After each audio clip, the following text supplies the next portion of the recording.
자, 오늘 현대교회 문제를 다 가진 고린도전서 3장 세 번째 시간입니다. 자, 제목은 육에 속한 자들. 제목은 육에 속한 자들로 하겠습니다. 자, 3장 1절 형제들아 내가 신령한 자들을 대함과 같이 너에게 말할 수 없어서 육신에 속한 자 곧 그리스도 안에서 너희들을 대함과 같이 하노라. 자, 1절 말씀인데 내가 너희들을 신령한 자들 2장 끄트머리에 나왔죠. 영에 속한 자들. 신령한 자들 이제 2장 15절에 나왔는데 그런 사람들을 대하는 것처럼 할 수가 없다. 그 육신에 속한 자 곧 그리스도 안에서 어린아이들을 대함과 같이 하노라. 자, 사도 바울의 편지에서 육의 일을 하는 자들이나 육에 속한 자들은 천국에 못 갑니다. 지옥 가는 사람들이에요. 지옥 가는 사람들이다. 자, 근데 이렇게 3장 1절이 좀 오해의 소지가 있거든요. 오해의 소지가 있어요. 그래서 그리스도 안에서 육에 속한 자가 있다. 이렇게 이제 해석을 할 여지가 있습니다. 근데, 자, 지금 이 사도 바울은 이 사람들을 그리스도 안에서 이제 여기서 어린아이라고 했는데, 영어로는 infant니까 이게 뭐예요? 유아. 완전 갓난애기. 그리스도 안에서 완전히 갓난애기를 대함과 같이 한다. 너무나도 이제 미성숙한 상태. 여러분, 비유법 아시죠? 비유법이 A는 B예요? 아니면 A가 B가 아닌 거예요? A가 B가 아닌 게 비유법이죠. 그래서 매번 말씀드리지만 너는 천사 같다. 그러면은 너는 천상계 출신이구나. 이렇게 이해하면 안 됩니다. 천사의 어떤 속성을 너가 닮아 있는 거죠. 그러니까 너를 천사로 받아들이는 순간 비유법이 아니게 됩니다. 너는 천사면 그건 직설법이죠. 자, 여기서 비유법이 쓰였어요. 그래서 그 너희들을 신령한 자와 같이 대할 수가 없다. as가 이제 비유법이죠. 영어로. as spiritual people. 그러니까 신령한 자가 아니에요. 신령한 자 같이 대할 수가 없어요. 신령한 자로서 대할 수가 없어요. 그리고 그 뒤에 나오면 but as people of flesh. 그러니까 역시 육에 속한 자와 같이 마치 육에 속한 자처럼 내가 너희를 마치 육에 속한 자처럼 대해야 하는구나. 육에 속한 자는 이제 쉽게 말하면 세상 사람들, 세속적인 사람들. 나는 너희들을 세속적인 사람들, 세상 사람들을 대하듯 대해야 하는구나. 원래는 세상에 속한 사람들 같이 대하면 안 되는데 너희들은 그리스도 안에서 너무나도 유하다. 너무나도 유하, 갓난애기이기 때문이다. 자, 이런 뉘앙스입니다. 그러니까 육에 속한 자가 천국 갈 수 있습니다. 이렇게 말을 하면 안 됩니다. 왜냐하면 바울 서신에서 육에 속한 일이나 육에 속한 자들은 천국 가는 사람들이 아니다. 아니라는 것입니다. 자, 너무 미성숙해서 마치 육에 속한 자처럼 너희들이 보인다. 마치 육에 속한 자처럼, 심지어 육에 속한 자처럼 보인다. 육에 속한 자가 돼서는 안 되는데. 자, 내가 너희를 젖으로 먹이고 밥으로는 아니하였나니. 젖으로 먹인다. 젖은 이제 젖과 밥, 이거 뭐 우리에서도 알죠. 속이 안 좋으면 스프를 먹여야 되죠. 스프라든가 죽이라든가 딱딱한 거 몸에 안 좋으면 못 먹잖아요. 근데 그리스도 안에도 젖과 밥이 있어요. 이는 너희가 감당하지 못하였으며거니와 지금도 못하리라. 그러니까 우리가 이제 복음이나 아니면 영적 진리에 있는 내용들 중에서는 다 진리긴 하지만 어떤 개념들은 이해하기 어려운 개념도 있습니다. 예를 들어 하나님의 주권, 예정하심, 이해하기 어렵죠. 예정하심, 그 다음에 자유의지, 이런 것들은 이해하기가 좀 어려운 개념들입니다. 심지어 하나님의 주권을 잘못 이해하다가는 시험이 들 수도 있어요. 그러면 우리 인간은 로봇인가요? 장난감인가요? 뭐 신의 어떤 손바닥 위에 있다는 건가요? 하나님이 우리를 사랑하시지만 대부분의 많은 사람들은 지옥 가고 있잖아요. 현실적으로. 일본의 하루 사망자가 4,400명인데 그 4,400명 중에 몇 명이나 천국 가겠어요. 근데 그런 사실들을 막 받아들이기 이해하려고 생각하면은 시험이 될 수가 있단 말이에요.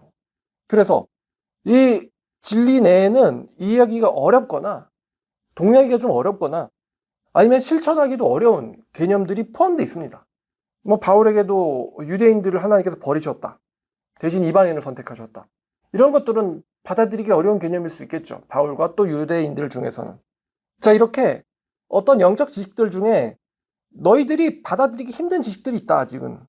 근데 난 이런 것들을 너에게 속 터놓고 전할 수가 없다. 진리라 해도. 왜냐면 너희들은 아직 분유나 먹어야 되는 되게 미성숙한, 육에 속한 자와 같은 비슷한 판단 기준을 가지고 내 말을 듣기 때문이다. 아직 단단한 걸 먹일 수가 없다. 지금도 못하리라. 자, 왜냐? 3절 너희는 아직도 육에 속한 자로다. 너희 가운데 시기와 분쟁이 있으니 어찌 육신에 속하여 사람에 따라 행하는 자가 아니리요. 너희 안에 분열이 있다는 것입니다. 분열이 있으니, 교회 안에 그냥 대놓고 분열이 있으니 이게 어찌 너희가 육에 속한 자가 아니란 말이냐. 여러분, 분열, 다툼, 파당이나 당짓기, 파만들기, 이런 것은 세상에서는 당연한 거죠. 세상에서는 회사 내에 무슨 파가 있고 무슨 조직이 있고 요는 이제 줄을 잘 서야 된다. 이건 세상이죠. 세상에서는 당연한 일들인데 교회 내에서는 이런 분열과 당짓는 것은 말이 안 되는 것입니다. 뭐 목사님 파가 있고 장로님 파가 있고 말이 안 되는 일입니다. 이것은 다. 그래서 이제 마치 육신에 속한 자와 같은데 이제 사도 바울이 너희는 육에 속한 자다. 좀 말을 되게 세게 하고 있습니다. 너희들은 마치 육신에 속한 자 같도다. 이렇게 얘기할 수도 있는데 이건 거의 은유법이죠. 너희는 육에 속한 자로다. 어떻게 세상과 같은 사람들 수준이 아니라고 말할 수가 있겠느냐. 어떤 이가 말하되 나는 바울에게라고 나는 다른 이에게라고 난 또 아볼로에게라니 너희가 육의 사람이 아니겠느냐. 이렇게 사람의 나라 따라서 줄을 서고. 자, 그러면 아볼로는 뭐며 바울은 뭐냐? 그들은 주님이 주신 대로 너희로 하여금 믿게 한 사역자들이다. 다 같은 하나님의 사역자들인데 어떻게 한 분 하나님 밑에 있는 사역자들에게 파가 나뉘겠느냐. 6절 나는 심었고 아볼로는 물을 주었을 때 오직 하나님은 자라나게 하셨느니라. 이제 요 6절을 보니까 나는 심었다. 그러니까 고린도에 교회를 세운 자가 이 바울이에요. 그리고 아볼로도 바울 통해서 예수님을 믿게 됐어요. 그리고 아볼로는 고린도에 체류하면서 고린도 교인들을 양육하고 돌본 사람들입니다. 그러니까 바울이 심었고 아볼로는 물을 주었다. 그러니까 바울이 선교를 시작했고 아볼로는 양육을 했다. 그런데 선교를 시작하든 양육을 하든 거기서 믿는 사람들이 생겨나는 것은 전적인 하나님의 역사입니다. 사람의 양육과 사람의 말로는 회심시킬 수가 없어요. 회심과 변화는 전적인 하나님의 역사입니다. 하나님의 역사예요.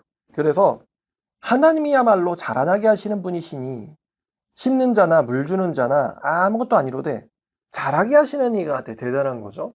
솔직히 저도 이렇게 교제실에서 스투키에게 물을 주긴 하는데 얘가 안 죽으면 다행이다. 제가 물은 가끔 주거든요. 근데 아직도 안 죽는 거 보면 신기는 합니다.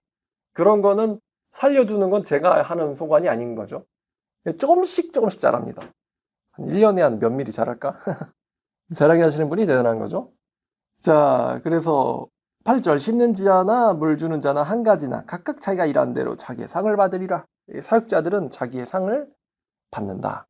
자, 9절부터 우리는 하나님의 동역자들이요. 여기서 우리가 누구냐면은 바울과 아볼로와 같은 사역자들입니다. 사역자들은 하나님의 동역자다. 여러분, 그러니까 하나님의 일을 하는 사람들은 하나님의 동역자예요. 하나님과 협력 관계. 여러분, 하나님의 일을 해야겠어요? 안 해야겠어요? 하나님의 동역자. 이게 감사하게도 동역자라고 말해주시고 있습니다. 자, 사역자들은 하나님의 동역자들이며 너희들은 하나님의 밭이며 하나님의 집이니라. 너희들은 너희는 누구냐면 이제 성도를 가리킵니다. 너희들은 밭이고 집이다. 내게 주신 하나님의 은혜에 따라서 내가 지혜로운 건축자와 같이 터를 닦았으되 내가 기반을 다졌어요. 다른 이가 그 위에 집을 세우니 각각 어떻게 그 위에 세울까 조심해야 한다. 자, 사도 바울이 고린도 교회를 시작을 했지만 다른 사역자들도 바울이 시작한 고린도 교회 위에서 다른 사람들을 가르치기 시작했습니다. 사람들을 짓기 시작하는 거죠. 자, 이 닦아둔 것 외에 능히 다른 터를 닦아둘 자가 없으니 이 터가 바로 그리스도 예수. 그러니까 예수님을 제외하고서는 다른 자로서는 이 기반을 닦을 수는 없다. 이제 이단들은 안 되는 거죠. 이단 사이비는. 자, 12절. 만일 누구든지 금이나 은이나 보석이나 나무나 풀이나 집으로 이 터 위에 세우면 참으로 다양한 건축 재료가 들어가고 있는데요. 각 사람의 공적이 나타날 터인데 여기서 공적이란 단어. 근데 공적이란 단어를 요즘 애들은 모를 것 같아요. 근데 영어는 너무 쉬운데 영어는 work라고 되어 있습니다. work. 일한 것. 어떤 사람의 업적. 일한 것이 나타날 것인데 13절에 이제 그날이라는 단어가 좀 눈에 띄거든요. 그날에 이 일한 것, 업적이 밝혀질 것이다. 그날의 업적이 밝혀질 것이다. 이 그날이 어떤 날이냐? 이 날을요, 이제 최종 심판의 날로 볼 수도 있어요. 근데 이렇게 보면 될 것 같아요. 시험이나 유혹이 오는 날, 크나큰 시련과 유혹이나 박해가 오는 날, 인생에서 살아있는 동안에 그날 이 업적이 밝혀지게 될 것인데, 이는 불로써 나타나고 불이 각 사람의 업적이 어떠한 것인지 시험할 것이다. 자, 이게 마치 이 말씀이 마태복음 13장의 4가지 밭 비유 중에서 돌밭과 가시밭이 있었습니다. 돌밭, 여기서 밭은 사람이었죠.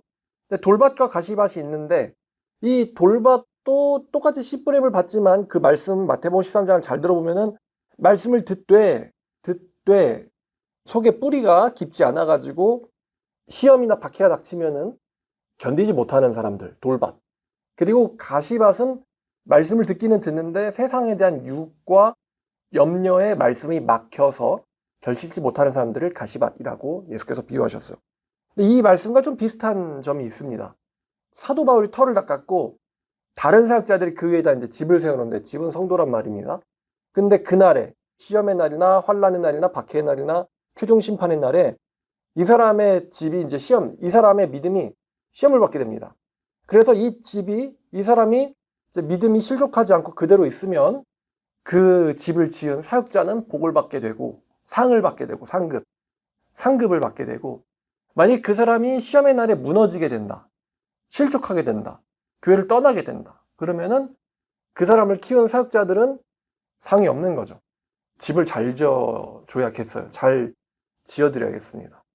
좋은 재료로. 자, 14절, 15절. 만일 누구든지 그 위에 세운 업적이, 이제 집을 말하는 거죠. 그대로 있으면 상을 받고, 내가 가르친 사람이 시험과 환난과 유혹을 견뎠으면은 저는 상을 받게 되고, 만약에 그 집이 홀라당 불타서 없어져 버리면은 해를 받게 되는데, 자신은 구원을 받되, 여기서 자신은 누구냐면 사역자를 가리킵니다. 복음 전파자, 하나님의 동역자들은 구원을 받되 불 가운데서 간신히 구원받은 것과 같을 것이다. 이유는 상급이 없다 라는 거예요. 구원은 받되 상급이 없다. 자, 그러면 홀라당 타버린 집, 이 홀라당 타버린 집이 이제 너희잖아요. 그럼 너희가 어디 가느냐? 이것도 중요하고 재밌는 흥미로운 주제인데요. 우리가 바울 성경을 이해할 때 이 부분 정말 영상 예배 들으시는 분들도 잘 새겨 들으셔야 됩니다.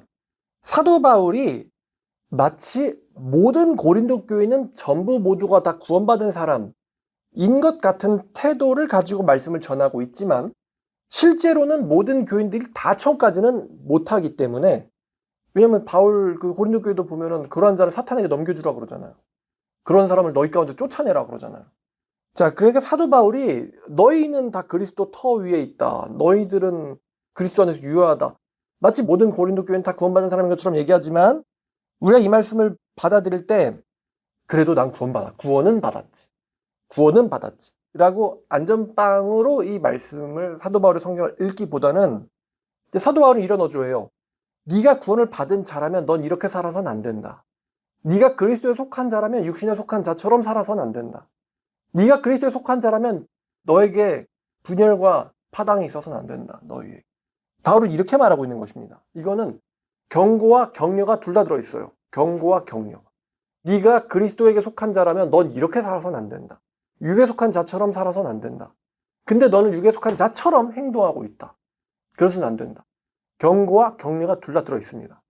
사도 바울은 그 날에 드러나게 될 것이라고 얘기하고 있어요. 그러니까 이 말을 듣고 우리 모든 기독교는 다 구원받은 거다, 일단 구원받은 거다, 이렇게 해석하면 절대 안 됩니다. 이거는 구원파적 해석이에요.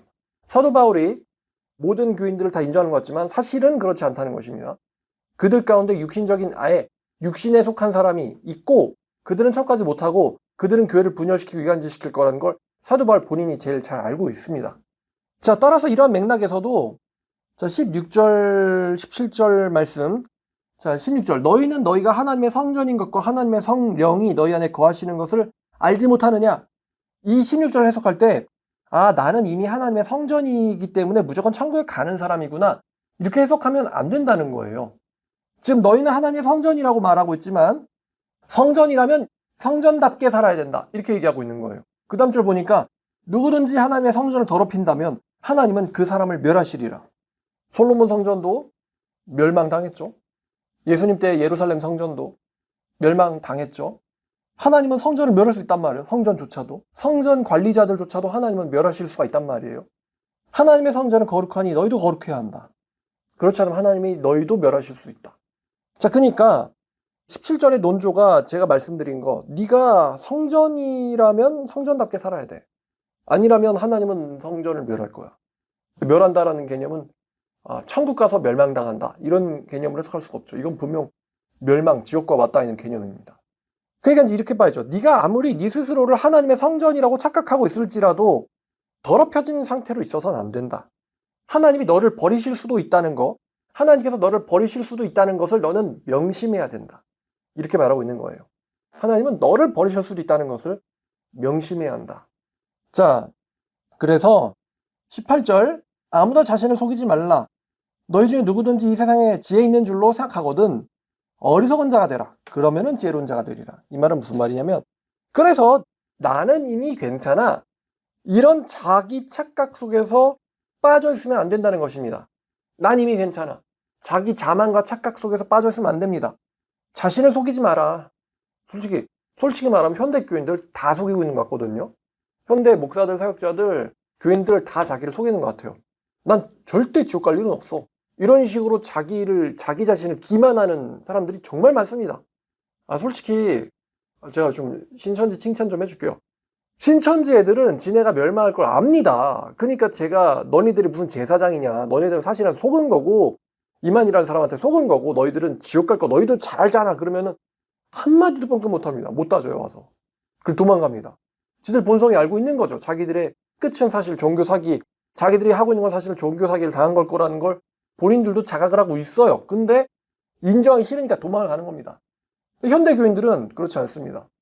당신들 지옥 가게 될 거잖아요, 그렇게 얘기하면은 막 화를 내고 와서 덤벼듭니다. 바리새인 마냥. 자기를 속이고 있기 때문이에요. 나는 지옥 갈 일이 절대 없어. 자기를 속이지 말라 그랬어요. 너희 중 누구든지 이 세상에서 지혜 있는 자인 줄 생각하거든 어리석은 자가 되라. 이 말은 만약에 네가 영적으로 성숙할 사람, 다 된 사람인 것처럼 스스로 생각한다면은 마치 처음 시작하는 것처럼 신중하게 임해라. 신중하게 임해라. 네가 아마 이미 능숙하다고 생각하거든. 넌 처음인 것처럼 신중하게 임해라. 그리하여야 결승점까지 도달할 것이다. 이런 말입니다. 지혜로운 자라고 생각하거든. 어리석은 자처럼 생각해라. 어리석은 자가 되라. 그러면은 지혜로운 자가 되리라. 그러니까 자만은 안 돼요. 자만은 사도 바울도 조심했기 때문에, 자기 자신의 구원에 대해서 조심했기 때문에 자만은 안 됩니다. 이 세상 지혜는 하나님에게 어리석은 것이니 기록된 바 하나님은 지혜 있는 자들이 자기 꾀에 빠지게 하시는 자라 하였고, 지혜 있는 자들이 자기 꾀에 빠진다. 또 주께서는 지혜 있는 자들의 생각을 헛것으로 하신다 하셨느니라. 그러니까 세상에서 잔머리 굴리는 사람들이 사실 하나님 앞에서 아무것도 아닌 것이죠. 자, 그러니까 누구든지 사람을 자랑하지 마라. 만물이 다 너희 것임이라. 그러니까 여기서 내가 바울파야, 아볼로파야, 나 그리스도파야, 사람을 자랑하지 말고 사역자를 자랑하지 마라. 우리 목사님은요, 목사 자랑도 하지 마세요. 목사 자랑도 하지 마시길 바랍니다. 사람 자랑하지 마라. 바울이나 아볼로나 게바나 세계나 생명이나 사망이나 지금 것이나 장래 것이나 다 너희의 것이요. 자, 장래의 것이 궁금한데 이제 미래에 오게 될 천국과 영생과 많은 복들을 가리킵니다. 다 너희의 것이고 너희는 그리스도의 것임이라. 그리스도는 또 하나님의 것이니라. 자, 이렇게 자랑과 교만은 안 된다라는 것입니다. 자, 그래서 고린도 3장을 요약하면 이렇습니다. 사도 바울이 고린도 교회 내의 분쟁과 파벌 문제를 지적하면서 고린도 교회의 미성숙한 문제를 지적을 합니다. 또한 이게 중요한데 구원은 시험의 날에 드러나게 됩니다. 이미 다 된 것처럼 아니한 삶을 죄악 가운데서 살고 있다면 분명히 알아둘 것은 큰일이 날 것이다 라는 것입니다. 자, 그래서 3장 육신에 속한 자, 이런 개념을 우리가 좀 분명히 알아야 될 것 같습니다. 고린도 교회 좀 재밌죠? 문제가. 이런 이야기가 통하면 좋을 텐데 현대교인들이 이런 말씀들을 깊이 있게 염두에서 묵상을 하나 모르겠네. 요즘 진짜로 목사파, 장로파 있어요. 그래서 서로 교회 내에서 싸우고 막 1층에서 예배드리고 2층에서 예배드리고 한 건물에서, 한 교회 건물 안에서. 그래가지고 이제 목사님 음해해가지고 목사님 쫓아내고, 되게 장로교가 좀 웃긴 곳 같아요. 장로가 완전 실권 다 갖고 있어가지고 목사가 장로한테 아부하고 아부하는 목사는 쫓겨나오고 그러니까 장로파 목사파가 있는 거예요.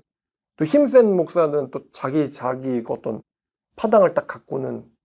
근데 도대체 무슨 생각일까? 일단은 복음을 위해서 장로나 목사가 산다면 파당이 생기는 건 이상할 것 같고요. 아마 자기 그 자리 지키려고 싸우는 거겠죠. 자, 기도하겠습니다. 하나님 아버지 감사합니다. 오늘도 귀한 하루 주셔서 말씀 듣게 하셨습니다. 주님, 우리 안에 육신에 속한 것 같은 속성이 남아있다고 한다면 주님께서 씻어주시고 사도 바울이 원하는 그런 신령한 자, 영적인 사람과 같이 성숙하고 단단한 것을 섭취할 수 있는 믿음의 성장을 주님께서 허락해 주시기를 바랍니다. 우리 안에 시기와 다툼과 또 불순종과 죄악된 속성들 모두가 주님께서 제거하여 주시옵소서. 또 우리들이 그런 육에 속한 속성들과 정말 최선을 다해서 대적해서 싸울 수가 있도록 주님께서 우리 마음속에 정직함과 용기와 지혜와 끈기를 주시옵소서. 주님이 원하시는 모습에 도달하고 싶습니다. 주여 인도하여 주시옵소서. 예수님의 이름으로 기도드렸습니다.